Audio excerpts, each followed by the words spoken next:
മുസ്ലിം league നേതാവും കേരള ചരിത്രത്തിലെ തന്നെ മികച്ച വിദ്യാഭ്യാസ മന്ത്രിമാരിൽ ഒരാളുമായ ഇ.ടി. മുഹമ്മദ് ബഷീറാണ് ഇന്ന് വ്യൂ പോയിൻറ്റിൽ.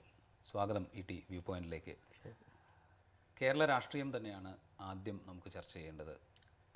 സൂര്യനെല്ലി കേസ് വരുന്നു, അതിനുശേഷം ഇപ്പോൾ ഐസ്ക്രീം കേസിൽ കേസ് ഡയറി വി എസിന് കിട്ടിയതിനെ തുടർന്നുള്ള പുതിയ വെളിപ്പെടുത്തലുകൾ വരുന്നു. UDF പ്രതിരോധത്തിലല്ലേ യഥാർത്ഥത്തിൽ? ഇതിൽ UDFിൻ്റെ പ്രശ്നമില്ലല്ലോ.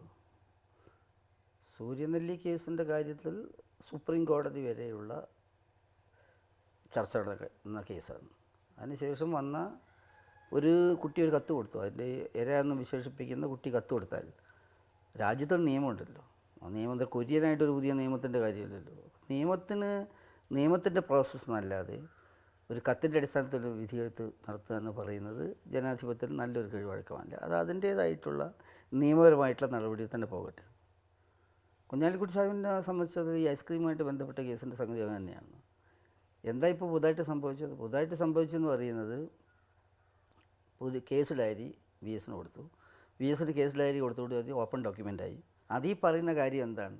ഞങ്ങൾ ആദ്യം കൊടുത്ത മൊഴിയെല്ലാം തന്നെ ഞങ്ങൾ റൌഫ് പറഞ്ഞിട്ട് കൊടുത്തിട്ടുള്ളതാണ്. ഞങ്ങളുമായിട്ട് കുഞ്ഞാലിക്കുട്ടി ബന്ധപ്പെട്ടില്ല, ഞങ്ങൾക്കറിയില്ല. ഞങ്ങൾക്ക് ഇന്ന മാതിരിയെല്ലാം റൌഫ് ഞങ്ങൾ സ്വാധീനിച്ച് മാത്രമല്ല കുഞ്ഞാലിക്കുട്ടിനെ കൊടുക്കാൻ കൂടെ നിൽക്കണമെന്ന് പറഞ്ഞു. എന്നെ കൊടുക്കാൻ ശ്രമിച്ച ആളാണ്, അതുകൊണ്ട് നിങ്ങൾ കൂടെ നിൽക്കണം, ഞാൻ നല്ല പ്രതിഫലം നിങ്ങൾക്ക് തരുമെന്ന് പറഞ്ഞുള്ള രേഖകൾ, അവരുടെ മൊഴി ആ ഭാഗമൊന്നും പ്രസിദ്ധീകരിക്കുകയുണ്ടായില്ല. ഞാൻ എൻ്റെ മെറിറ്റിലേക്ക് കൂടുതൽ കിടക്കുന്നത്. ഞാൻ പറയുന്നതെന്ന് വെച്ചാൽ അതിൽ കേസ് ഡയറിയുടെ സത്യാവസ്ഥ പരിശോധിക്കുകയാണെങ്കിൽ കുഞ്ഞാലിക്കുട്ടിക്കെതിരായിട്ട് കോപ്പി ചെയ്തിട്ടുള്ള ഒരു കേസാണതെന്ന് വ്യക്തമായിട്ട് മനസ്സിലാക്കാൻ സാധിക്കും. ഈ കേസ് ഡയറി VS കൊടുക്കണം എന്നാവശ്യപ്പെട്ടുകൊണ്ട് VS ഹർജി സമർപ്പിച്ചപ്പോൾ സംസ്ഥാന സർക്കാർ എതിർത്തിരുന്നു കോടതിയിൽ. കേസ് ഡയറിയിൽ പ്രത്യേകിച്ച് ഒന്നുമില്ലെങ്കിൽ പിന്നെ സംസ്ഥാന സർക്കാർ എതിർക്കേണ്ട കാര്യമില്ല. അങ്ങനെയല്ല, ഒരു നടപടിക്രമമുണ്ട്. അത് VSനായിട്ട് കോടതി പറഞ്ഞത് വേറെ കാര്യം. അതായത് കേസ് ഡയറി എന്ന് പറഞ്ഞാൽ അന്വേഷണ സംഘം അതിൻ്റെ കോടതി പറഞ്ഞ പ്രകാരം കോടതിന് മുമ്പിൽ കൊടുത്തിട്ടുള്ള സംഗതിയാണ്. സാധാരണ ഇതിൽ ആക്ഷേപം ഉന്നയിക്കുന്നത്, പ്രത്യേകിച്ച് ഇതുമായിട്ട് ബന്ധപ്പെട്ടിട്ടില്ലാത്ത ഒരാൾ ആരോപണം ഉന്നയിക്കും, അങ്ങേരെ കയ്യിൽ നേരിട്ട് കേസ് ഡയറി കൊടുക്കേണ്ട കാര്യമില്ല. അതൊരു നിയമപരമായ കീഴ്വഴക്കത്തിനെതിരാണ്. അതുകൊണ്ട് ഗവൺമെൻറ് എന്ത് ചെയ്തു? ഗവൺമെൻറ് അങ്ങനെയല്ല എടുക്കുന്നത്. ഗവൺമെൻറ് കോൺസ്റ്റിറ്റ്യൂഷണൽ ബോഡിയാണ്. അത് പ്രകാരം സാധാരണഗതിയിലുള്ള നടപടിക്രമമല്ല അത്. കേസ് ഡയറി വേണമെന്ന് ഒരാൾ, ബന്ധപ്പെടാത്ത ഒരാൾ ഞങ്ങൾക്ക് കേസ് ഡയറി വേണമെന്ന് പറഞ്ഞാൽ അങ്ങനെ കൊടുക്കാനൊന്നും നിയമമില്ല, അങ്ങനെ സംഭവം ഉണ്ടാവാറില്ല. അതുകൊണ്ട് ഞങ്ങൾ ഗവൺമെൻറ് ഒബ്ജക്റ്റ് ചെയ്തു. പിന്നെ അത് പ്രകാരം വീണ്ടും രാജ്യത്ത് ചർച്ച വന്നപ്പോൾ ഗവൺമെൻറ് അപ്പീലിന് പോകാമായിരുന്നല്ലോ. വീണ്ടും കൊടുക്കാൻ തീരുമാനിച്ചപ്പോൾ എന്താ പോഞ്ഞതെന്ന് വെച്ചാൽ, നിങ്ങൾ ചോദിച്ചതുപോലെ ഇനി അങ്ങനെ സംശയം ബാക്കി വേണ്ട, കോടതിയും പറഞ്ഞല്ലോ, പോട്ടെ എല്ലാവരും നോക്കട്ടെ എന്നുള്ള സമീപനം ഞങ്ങളെടുത്ത്. അത് നേരെ ചൊവ്വയുള്ള ഒരു സമീപനമാണ്. VS അച്യുതാനന്ദൻ നിരന്തരം ഈ കേസിൻ്റെ പുറകെയുണ്ട്. ഏതൊരു ഘട്ടത്തിൽ ഇടപെടാൻ കഴിയുമോ ആ ഘട്ടങ്ങളിലൊക്കെ ഇടപെടുന്നുമുണ്ട്. VS അച്യുതാനന്ദന് ഈ കേസുകളിൽ, ഇത്തരം കേസുകളിൽ ഒരു വൈരനിര്യാതന ബുദ്ധി ഉണ്ട് എന്ന് തോന്നുന്നുണ്ടോ? VS അച്യുതാനന്ദന് വൈരനിര്യാതന ബുദ്ധിയേ ഉള്ളൂ. ഒരു പ്രതിപക്ഷ നേതാവ് എന്നുള്ള നിലയിൽ, ഇപ്പോൾ മുഖ്യമന്ത്രിയായിരുന്ന സമയത്തും കേരളത്തിൻ്റെ ഡെവലപ്പിന് വേണ്ടി അദ്ദേഹം ഒന്നും ചെയ്തിട്ടില്ല. പ്രതിപക്ഷ നേതാവ് എന്ന സമയത്ത് ഒരു പ്രതിപക്ഷ നേതാവിൻ്റെ രാഷ്ട്രീയ ധർമ്മം VS നിർവഹിച്ചിട്ടില്ല. VS എന്ന് പറയുന്നത് നിങ്ങൾ ആദ്യം ചോദിച്ചതുപോലെ വിക്ടിമൈസേഷൻ്റെ അല്ലെങ്കിൽ പ്രതികാര നടപടിയുടെ ഒരാളാണ്. തന്നെ ആരോ ദ്രോഹിച്ചിരിക്കുന്നു, അതുകൊണ്ട് അവരെല്ലാം പഠിപ്പിക്കണം, കുറേ ആളെ ജയിലിൽ കയറ്റണം, കുറേ കേസ് ഉണ്ടാവണം. ജീവിതം മുഴുവനും ഈ കേസും വഴക്കും വക്കാണത്തുമായിട്ട് കഴിയുന്ന ഒരാളാണ് അദ്ദേഹം. പ്രതിപക്ഷ നേതാവ് എന്നുള്ള നിലയിൽ കേരളത്തിൽ നമ്മൾ പരിശോധിച്ചാൽ പ്രതിപക്ഷ നേതാവിൻ്റെ സ്ഥാനം കളങ്കപ്പെടുത്തിയ നേതാവ് കൂടിയാണ് അദ്ദേഹം. അപ്പോൾ അദ്ദേഹത്തിന് എന്തേ ഉള്ളൂ? കുറേ ആളുകളുടെ പേരിൽ ഇങ്ങനെ കുറേ കേസും പ്രശ്നമായിട്ട് കഴിയണം എന്നതിൽ കവിഞ്ഞിട്ടുള്ള ഒരു സമീപനം VSനില്ല. പക്ഷേ മറ്റൊരു നിലയ്ക്ക് VS അച്യുതാനന്ദൻ കേരളത്തിലെ ഏറ്റവും പ്രഗത്ഭനായ പ്രതിപക്ഷ നേതാവായി അവതരിപ്പിക്കപ്പെടുന്നുണ്ട്. കാരണം VS പ്രതിപക്ഷ നേതാവായിരിക്കെയാണ് LDF മികച്ച മുന്നേറ്റങ്ങൾ പിന്നീട് നടന്ന തെരഞ്ഞെടുപ്പിൽ ഉണ്ടാക്കിയിരിക്കുന്നത്. അതിനെ നമുക്ക് കാണാതിരിക്കാൻ കഴിയുമോ? VS ഉന്നയിച്ച പ്രശ്നങ്ങൾ, ഭൂമി കയ്യേറ്റമാണെങ്കിലും സ്ത്രീപീഡന കേസുകളാണെങ്കിലും മറ്റ് കേസുകളാണെങ്കിലും എല്ലാം പൊതുജനത്തിന് വളരെയധികം പൊതുജനത്തിൻ്റെ മനസ്സിലേക്ക് എത്തുന്ന ഒരു സാഹചര്യമുണ്ടായിരുന്നു. ഈ പറഞ്ഞതിൽ അർത്ഥമില്ല.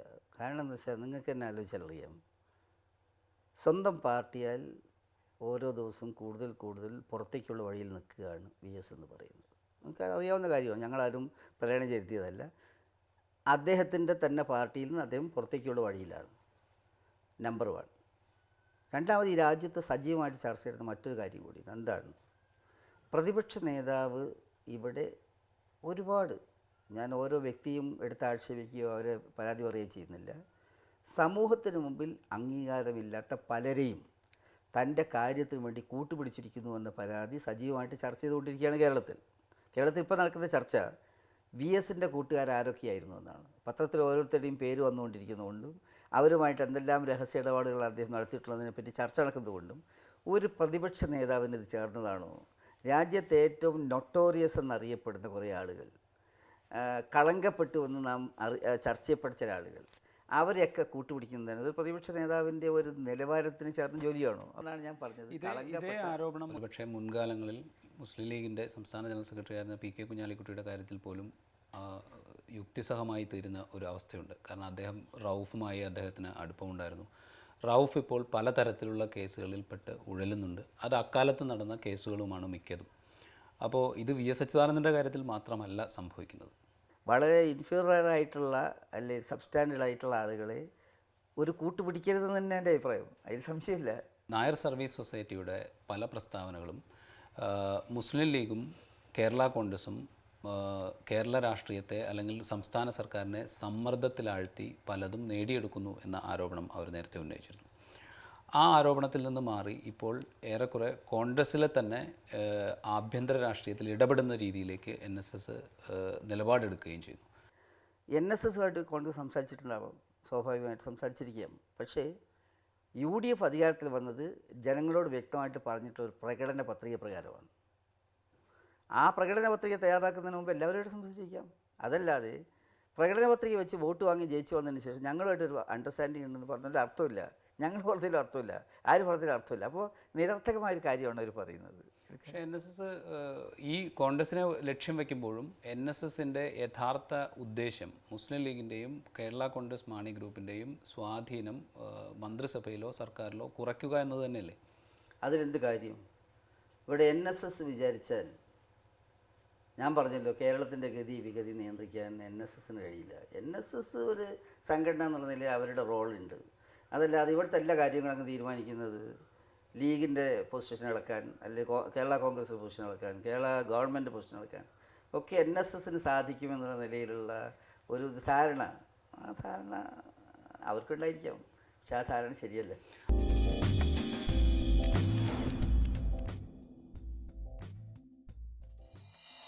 റിട്ടയർമെൻറ്റ് ബെനിഫിറ്റ് ഇല്ല, ലീവില്ല. അവിടെയുള്ള AD ടീച്ചർമാർക്ക് മെറ്റർണിറ്റി ലീവ് പോലും ഇല്ല. ഇത് കിട്ടണമെന്നേ ഞങ്ങൾ പറഞ്ഞിട്ടുള്ളൂ. അത് അന്നും ഞങ്ങൾ പറയുന്നുണ്ട്, ഇപ്പോഴും ഞങ്ങൾ പറയുന്നുണ്ട്. അതിന് മറിച്ചൊരർത്ഥം കൊടുക്കില്ല. അർത്ഥം